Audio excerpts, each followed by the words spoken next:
সবকিছু যদি আল্লাহ সৃষ্টি করে থাকে তাহলে আল্লাহকে কে সৃষ্টি করেছে? এই প্রশ্নটির সম্মুখীন আমরা প্রায়ই হই, যেটা অমুসলিমদের কাছে হতে পারে, যেটা নাস্তিকদের কাছে হতে পারে, এবং আমাদের মতো মুসলমানদের মাথায়ও এই রকম প্রশ্ন ঘোরে। এই প্রশ্নটির উত্তর আমি আপনাদেরকে দিয়ে দিব ছোট্ট একটা ঘটনার মাধ্যমে। তো চলুন শুরু করা যাক সেই ঘটনাটি। একবার ইরাকে সমস্ত নাস্তিকেরা একত্রিত হলো এবং সেখানকার সমস্ত আলেমদের ডাকলো এবং বলল, তোমরা যদি আমাদের 4টা প্রশ্নের উত্তর দিতে পারো তাহলে আমরা ইসলাম ধর্ম গ্রহণ করে নেব, আমরা মুসলমান হয়ে যাব, আমরা নাস্তিক থাকবো না। তারপর সকল আলেমরা বলল, ঠিক আছে, তোমাদের প্রশ্ন 4টি করো, আমরা প্রশ্ন উত্তর দেওয়ার চেষ্টা করব। নাস্তিকদের প্রথম প্রশ্ন হলো, আমরা তো এখন সবাই এখানে উপস্থিত আছি, তাহলে আল্লাহ তাআলা কি করছেন?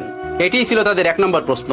তাদের 2 নম্বর প্রশ্ন, আল্লাহ তাআলা গোটা পৃথিবীকে কিভাবে পরিলক্ষিত করে, কিভাবে তিনি গোটা পৃথিবীকে একা পরিচালনা করেন? একা দেখা তো সম্ভব না, তিনি কি করে একা এগুলো পরিচালনা করেন? এটি ছিল তাদের দ্বিতীয় প্রশ্ন। তাদের 3 নম্বর প্রশ্ন, মুসলমানদের নবী হযরত মুহাম্মদ সাল্লাল্লাহু আলাইহি ওয়াসাল্লাম মিরাজে গিয়েছিলেন, পৃথিবীর এই আহ্নিক গতি ভেদ করে আসমানের কোন দরজাতে তিনি আসমানে প্রবেশ করলেন এবং আল্লাহর সঙ্গে দিদার করলেন? এটি ছিল তাদের তৃতীয় প্রশ্ন। এবং তাদের সর্বশেষ প্রশ্ন, আল্লাহ তাআলার আগে কে, আল্লাহ তাআলাকে কে সৃষ্টি করেছেন? এই ছিল তাদের মোট 4টি প্রশ্ন। সেখানে থাকা সকল আলেমরা উত্তর দেওয়ার চেষ্টা করলো, কিন্তু কেউ সৎ উত্তর দিতে পারলো না, কারণ এই প্রশ্নগুলি খুবই কঠিন প্রশ্ন, যার উত্তর দেওয়া তো সহজ না। তারা কেউ পারল না তাদের উত্তর দিতে। ওই সবস্থল থেকে কিছুটা দূরেই ইমামে আজম আবু হানিফা রাহমাতুল্লাহর বাড়ি ছিলেন। আপনারা অনেকেই জানেন, ইমাম আবু হানিফা রাহমাতুল্লাহ কাপড়ের ব্যবসায়ী ছিলেন। তো শহরের পাশেই তার বাড়ি ছিলেন। তার কানেই খবরটি গেল। তিনি জানতে পারলেন সবস্থলে এই ঘটনাটি ঘটছে। তিনি দ্রুত বাড়ি থেকে বের হয়ে সেই সবস্থলে উপস্থিত হলেন। তার বয়স তখন মাত্র 13 বছর। তখন তিনি 30 পারা কোরআনের হাফেজ। তিনি সেখানে উপস্থিত হলেন এবং তিনি পিছন থেকে বললেন, আমি তোমাদের এই 4টি প্রশ্নের উত্তর দিতে চাই। সবাই সেখানে অবাক হয়ে গেল, এই ছোট্ট বাচ্চাটি এই কঠিন কঠিন প্রশ্নের উত্তর দেবে? অবাক হয়ে তাকে ডেকে নিল এবং বলল, তুমি আসো। তিনি বললেন, আমি তোমাদের এই সকল প্রশ্নের উত্তর দিব। সবাই রাজি হলেন। তিনি বললেন, প্রশ্ন কে করবে? একজন দেখিয়ে দিলেন, ওই যে মঞ্চে যে বসে আছেন উনি প্রশ্ন করবে। চেয়ারে বসে থাকা ওই লোকটিকে আবু হানিফা রাহমাতুল্লাহ বললেন, তুমি যখন আমাকে প্রশ্ন করবে তখন তুমি আমার ছাত্র, আমি তোমার শিক্ষক, তাহলে আগে তুমি আমাকে ওই চেয়ারে বসতে দাও, আর তুমি নিচে দাঁড়িয়ে আমাকে প্রশ্ন করবে। উদ্ভট হলেও এটি তারা মেনে নিয়েছিল। আবু হানিফা রাহমাতুল্লাহ চেয়ারে গিয়ে বসলেন এবং ওই নাস্তিকটি নিচে এসে প্রশ্ন করলো। প্রথম প্রশ্নটি ছিল এরকম, যে আল্লাহ তাআলা এখন কি করছেন? আবু হানিফা রাহমাতুল্লাহ তীক্ষ্ণ বুদ্ধি সম্পন্ন একজন মানুষ ছিলেন। আল্লাহ তাআলা তাকে অনেক হিকমত দিয়েছিলেন, অনেক জ্ঞান দিয়েছিলেন। তিনি উত্তর দিলেন, আল্লাহ তাআলা এই মুহূর্তে তোমার মতো বেকুবকে চেয়ার থেকে নামিয়ে আমাকে চেয়ারে বসিয়ে দিয়েছেন। এটি ছিল 1 নম্বর প্রশ্নের উত্তর। সবাই অবাক হয়েছিল। এই উত্তর খণ্ডানোর মতন উত্তর তাদের কাছে ছিল না, তাই তারা এটি মেনে নিতে বাধ্য হয়েছিল। এবার তিনি বলেছিলেন, এবার তোমার দ্বিতীয় প্রশ্নটি করো। দ্বিতীয় প্রশ্নটি করলো, আল্লাহ তাআলা একা এই পুরো পৃথিবীকে কিভাবে পরিচালনা করে? একা তিনি পুরো পৃথিবীকে কিভাবে দেখেন? তিনি তাদেরকে 4 কোণাওয়ালা একটা ঘরে নিয়ে গেলেন এবং সেই ঘরে একটা বাতি জ্বালালেন, একটা মোমবাতি। এবার তিনি বললেন, এবার বলো, এই আলোর মুখ কোন দিকে, এই আলোর চোখ কোন দিকে?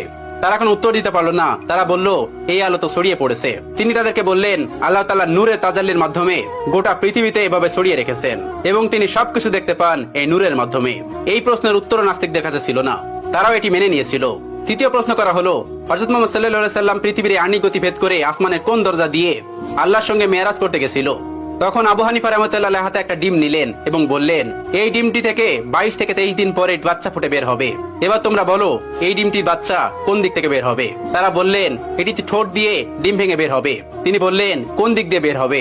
তারা বললেন, এটা আমাদের জানা নেই। এবার ইমাম আবু হানিফা রাহমাতুল্লাহ বললেন, আল্লাহ তাআলা তার বান্দাকে আসমানে নিবেন, কোন দরজা দিয়ে নিবেন এটি আল্লাহ তাআলা ভালো জানেন। এটা আল্লাহ তাআলার কাজ, তোমার আমার কাজ না। আসমানের যে কোনো জায়গা দিয়ে তার নবীকে আসমানে নিতে পারেন। চতুর্থ প্রশ্ন, যেটি সব থেকে গুরুত্বপূর্ণ, আল্লাহ তাআলাকে কে সৃষ্টি করেছেন? আল্লাহ তাআলার আগে কে? ইমাম আবু হানিফা রাহমাতুল্লাহ বললেন, তোমাদের মধ্যে কি এমন কেউ আছেন যিনি অনেক ভালো অঙ্ক করতে পারে? তখন একজন বললেন, হ্যাঁ আমি পারি। তখন তাকে বলল, তুমি 1 থেকে গুনতে শুরু করো। তখন সে গোনা শুরু করলো।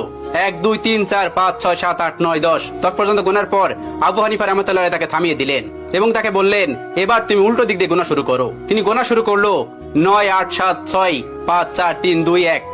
এরপরে এসে সে আর গুনতে পারলো না। এবার ইমাম আবু হানিফা রাহমাতুল্লাহ তাকে বললেন, তুমি থামলে কেন? আমি তো তোমাকে থামতে বলিনি। তিনি বললেন, এর আগে কিছুই নেই।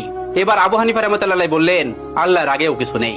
সামনে একটা সংখ্যা দিয়ে যদি তার আগে কি আছে তুমি বুঝতে না পারো, তাহলে তুমি সেই মহান সত্তাকে কিভাবে বুঝতে পারবে যে তার আগে কেউ নেই? তোমার মাথায় এই জ্ঞান আল্লাহ তাআলা দেননি। এজন্য তুমি প্রশ্ন করো, আল্লাহ তাআলার আগে কে? আল্লাহ তাআলার আগে কেউ নন। কুল হুয়াল্লাহু আহাদ, আল্লাহুস সামাদ, লাম ইয়ালিদ ওয়া লাম ইউলাদ ওয়া লাম ইয়াকুল লাহু কুফুয়ান আহাদ। তিনি এক এবং একক, তাকে কেউ জন্ম দেননি, তিনিও কাউকে জন্ম দেননি। তিনি শাশ্বত চিরন্তন, তার আগে পরে কেউ নেই। এই ছিল আবু হানিফা রাহমাতুল্লাহ প্রজ্ঞা এবং জ্ঞান, যেটি দিয়ে তিনি পুরো পৃথিবীকে আলোকিত করে রেখেছিলেন তার জ্ঞান দিয়ে। এখনো তার কিতাব, তার দর্শন দিয়ে মানুষ ইসলামকে পরিচর্যা করে। আল্লাহ তাআলা আমাদের সকলকে ইসলামের পথে থাকার তৌফিক দান করুন, ইসলামের পথে চলার তৌফিক দান করুন, ইসলামের বিধানগুলো মানার তৌফিক দান করুন।